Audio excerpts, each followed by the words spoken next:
Tom Vasel's top 100 games of all time.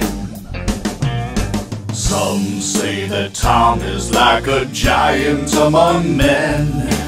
Others say he's a little obsessed. I don't even have a top 10. Tom Vasel's top 100 games of all time. All right, here we go into the top 20. We're talking about just absolutely amazing games at this point in time. In fact, I think there's very few surprises in my top 20. I believe there's only one new game, but hey, that's good, I guess. There needs to be some consistency, but there has been some orders and maybe there will be some surprises. We'll have to wait and see. I guess we should get going here, so let's do it. Number 20, Lost Cities. You know, these are 20 great games, and this is the one that I'm kind of wondering that if it's going to make it my top 20 next year. In fact, I'm already starting to second guess myself. Not because I don't like Lost Cities. It's a fantastic game. It's a great two-player game. It's just that I'm wondering, am I getting a little tired of it? Because there's so many other great two-player games out there. Do games like Flash Duel and Yomi and other quick two-player games, do they satisfy the same longing, but I like them better? I'm not sure. But, I mean, Lost Cities is still a great game, and I have a soft spot for it because it's the first game that my wife and I played where we just continually played it over and over again. It's a two-player game, 5 suits of cards, trying to play them in the correct order. A little bit mathy, which I like, but just, it's superb, and I still own my copy, Lost Cities. Number 19, Battle Line. Battle Line, on the other hand, is a game that I'm still really loving. It's kind of like a step up from Lost Cities. Battle Line is a war card game between two players, but you're going back and forth, but it's still just as mathy, I guess, as Lost Cities, probably mathier, but there's logic involved in it. And the retheming of it to Battle Line, back and forth with the soldiers, just really works well for me. So it's one that I'm definitely going to keep in my collection for a while, Battle Line. Number 18, Twilight Struggle. The Cold War is over now. Well, at least they say so anyway. And yet it lives on in this game. Twilight Struggle is just really a fantastic game that really gives you the feel of the Cold War. It really makes me feel, and you know what, it's more than that. The game feels like I could play it several hundred times and it would work well just every single time. So, you know, it's a game that I'm going to keep playing over and over again, I think. It's a very deep game. I don't know that it will ever crack my top 10, but man, the tension, the intrigue, and the history behind the game is one that, you know, easily catapulted in my top 20. Number 17, Dungeon Twisters. I think this fits. It's like the hats I used to wear all the time. Dungeon Twister. Dungeon Twister is a game in which you're constantly moving a board around, moving your people through the board to either get to the other side, like a football game almost, or to escape, or to kill the other people. Not quite like a football game. It's almost like a chess game, a chess match, but all the people involved are fantasy characters, and they all have special abilities. There's a Dungeon Twister 2, Dungeon Twister Prison, it's called. Don't be confused. It's basically the same game, just with miniatures. Really cool. And they both are compatible with one another. It's more like Dungeon Twister 1.5. But either way, I like them both quite a bit, and it wasn't my top 10 for many years, just because I think it's a fantastic game. Yeah, we'll just keep this hat. Dungeon Twister. Number 16, Descent. I do love candy. What are we talking about? Games, not candy. This game is, let's see, where are we at now? Descent, that's right. Descent was in my top 10 for a while. I think it made it up to number 2. That's because Descent really is a great game. And once they added Road to Legend, whew, it was fantastic. And, oh, this is a good Christmas present, Melody. Remember this, okay? But anyway, Descent was just a dungeon crawl on a board. And when I first played it, I fell in love with the game. Then I thought, yeah, after a while, I could see some of its flaws. Then Road to Legend came out, and it brought a campaign thing. Fantastic. And, you know, I guess it's dropped a bit just mostly because I don't play it nearly as much as I used to. But wow, it just keeps getting better and better. And next year, Descent 2.0 is coming out. Very much looking forward to that. See you then. Number 15, Vasel. Faces. This is kind of a cheat, and if you watch my top 100 before, you know it's kind of a cheat because I love Faces. It's my favorite party game. That's why I made it this high on the list, and it's simply because Faces is one of those games that I've modified. I've taken the faces that were in the original game from Buffalo Games and added my own faces, made up my own cards, and it is super fun. I do not know why any company has not picked this up. Buffalo said it didn't sell that well, but that's because there are lame-o faces in it.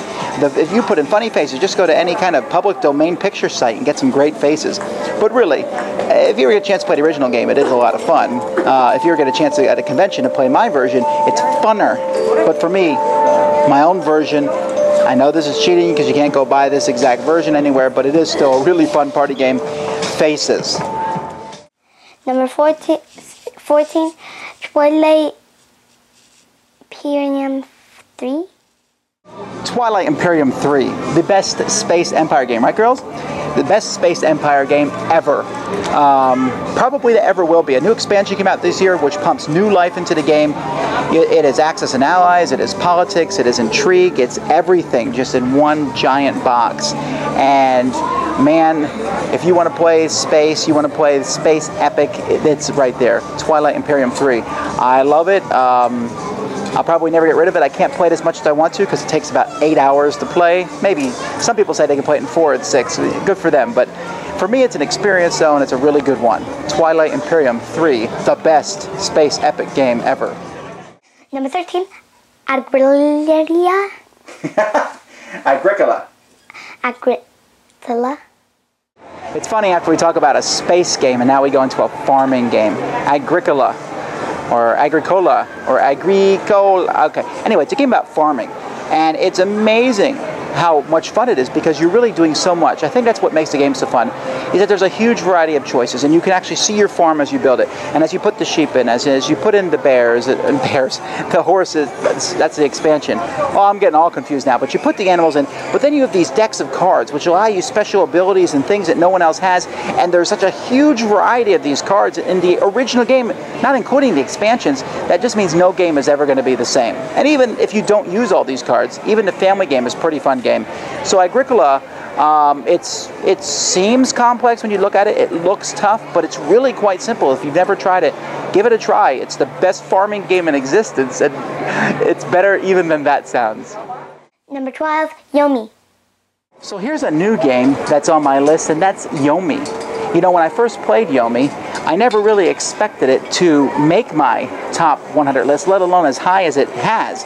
I mean, it is basically rock, paper, scissors taken to the extreme, but it's also the video game Street Fighter, Mortal Kombat, and all those style games put into a card game. And there's 10 decks, and they seem to be balanced perfectly. I mean, perfectly. And it's just amazing.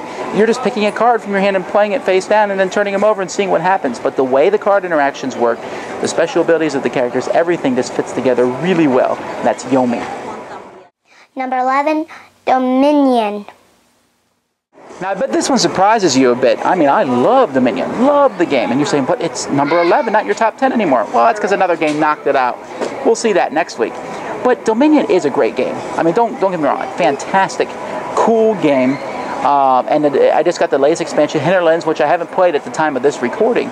But it looks fun, and it looks like they're adding a lot. But, I mean, it is themeless. But I'm not here to talk bad about it. It's number 11. That's fantastic. We're talking about 2,000 games. Dominion brought the deck building genre into play. And while I don't think it's the best example of deck building out there, it certainly is probably the best game. It plays so smoothly. You play the cards, you shuffle your deck, you play the cards. I really do like playing it. And everyone I teach to plays it. It's kind of cool nowadays to not like Dominion. And I'm not going to be one of those folks, because it really did bring a whole new version to a whole new game mechanic to games, and it took kind of like a lot of the fun elements of collectible card games and made it into a board game. If you haven't tried Dominion, you really ought to. Taking different cards and fitting them together, it's marvelous. Anyway, that's my number 11, Dominion. Okay, well that's it for this time. And it's probably the last time I'll do one of these at the mall during Christmas season, but hey, I thought it would be a change of pace.